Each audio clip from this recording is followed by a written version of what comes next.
Death as threshold, the gateway to spiritual ascension. In a world that clings to permanence, productivity, and control, death remains the final taboo. It is the great unspoken, the shadowed doorway we pretend doesn't exist until it arrives uninvited.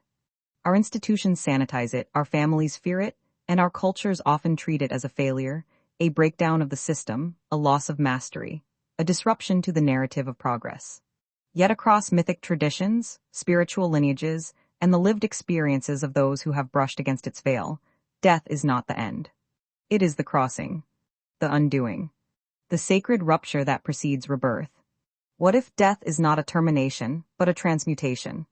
Not a void, but a passage into a more expansive reality. To explore death as a gateway is to confront the deepest layers of our conditioning. It is to ask not what dies, but what awakens. It is to peel back the inherited fears and institutional scripts that have taught us to dread the unknown, and instead reclaim death as a rite of passage, a spiritual initiation into the next stage of consciousness. This is not a romanticization of suffering, nor a denial of grief. It is a reframing, a mythic and psychological reorientation toward the mystery that death holds and the sovereignty it can restore. Across mythic landscapes, death is rarely portrayed as a finality. Instead, it is the descent before ascent, the necessary unraveling before transformation. Inanna, the Sumerian goddess of love and war, descends into the underworld and is stripped of her royal garments at each gate. She enters naked, vulnerable, and powerless, only to be reborn with deeper wisdom and authority. Her journey is not one of punishment, but of initiation. She does not return unchanged, she returns sovereign. In Egyptian mythology, Osiris is dismembered and scattered, only to be reassembled and resurrected by Isis. His fragmentation is not a failure, it is the crucible through which divine kingship is forged. Even the archetype of Lucifer, often distorted by institutional fear, mirrors the fall not as damnation, but as the radical choice to individuate. To descend is to awaken. To die is to shed illusion. These stories are not relics of ancient belief, they are mirrors for our own psychic journeys. They remind us that death, whether literal or symbolic, is the crucible through which sovereignty is born. In Jungian psychology, death often represents the dissolution of the persona, the mask we wear to survive within systems. When the false self dies, the authentic self has space to emerge. This psychic death may come through grief, betrayal, awakening, or even ecstatic revelation. It is terrifying precisely because it threatens the structures we've built to feel safe. But what if safety was never the goal? What if truth, wholeness, and liberation were? To die psychologically is to confront the shadow, the buried parts of ourselves we've been taught to fear or deny. It is to name the inherited narratives that no longer serve, and to choose autonomy over obedience. It is to recognize that healing often requires the death of old identities, old loyalties, and old myths. This process is not linear. It is cyclical, layered, and deeply personal. It may feel like madness, like exile, like annihilation. But beneath the chaos lies clarity. Beneath the grief lies rebirth. In systems of abuse, familial, institutional, or ideological, death is often weaponized as fear. Obey or perish, conform or be cast out. The threat of death, whether physical or social, becomes a tool of control. Survivors are taught to equate autonomy with danger, discernment with betrayal. But when we reclaim death as sacred, we dismantle its use as a weapon.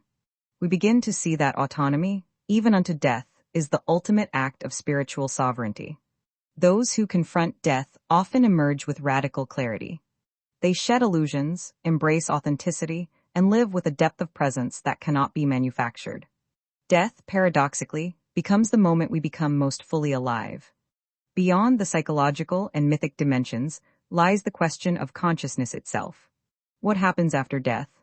While empirical science remains cautious, many spiritual traditions and near-death experiencers describe death as a transition into expanded awareness. The body may fall away, but consciousness, unbound by time and form, continues.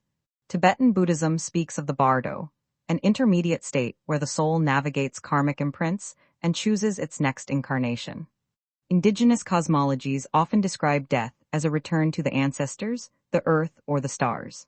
Quantum mystics suggest that consciousness may be non-local, capable of transcending physical death and merging with a greater field of awareness. These perspectives do not demand belief, they invite curiosity. They ask us to consider that death may be less an ending and more a reorientation toward the infinite. They challenge the materialist narrative that equates existence with biology, and instead propose that the soul, however we define it, is not bound by flesh. This is not escapism. It is expansion. It is the recognition that reality may be more layered, more mysterious, and more benevolent than we've been taught to believe. To honor death is to honor mystery. It is to say, I do not know what lies beyond, but I trust the soul's journey. It is to reclaim the right to die as we lived, awake, autonomous, and unafraid. In this reframing, death becomes not a failure of the system, but a liberation from it.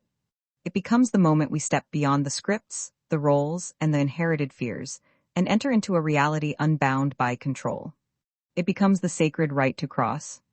This reframing is especially vital for survivors, those who have lived under systems that weaponize death, silence, and shame. For them, death is not just a metaphysical question, it is a lived reality. The death of innocence. The death of trust. The death of identity.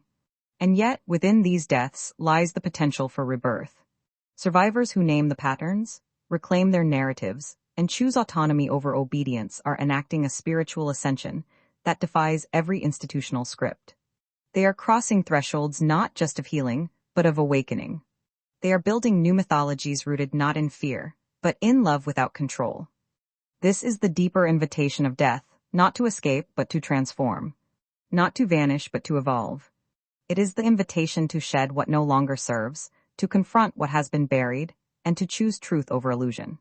It is the moment we stop performing and start becoming. It is the moment we stop surviving and start living.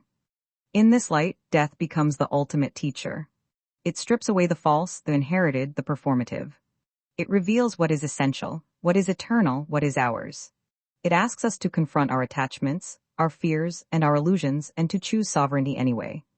It is not gentle, but it is sacred. It is not easy, but it is liberating.